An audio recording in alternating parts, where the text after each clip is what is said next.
கொள்ளிடத்தின் கரை மேலே உன் கோவில் தரும் குங்குமம் தான் மங்கையர்க்கு காவல் தரும் குங்குமம் தான் மங்கையர்க்கு காவல் மகமாயி சமயபுரத்தாயே உன் மகள் எனக்கு எல்லாமும் நீயே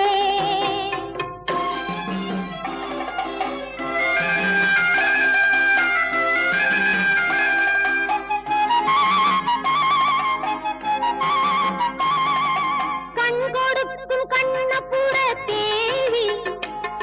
அற்பருவான இமயமலை செல்வி கண் கொடுக்கும் கண்ணபுர தேவி அற்பருவான இமயமலை செல்வி மூவிலை வேல் கை கொண்ட காளி பகை முடிக்க வந்த எங்கள்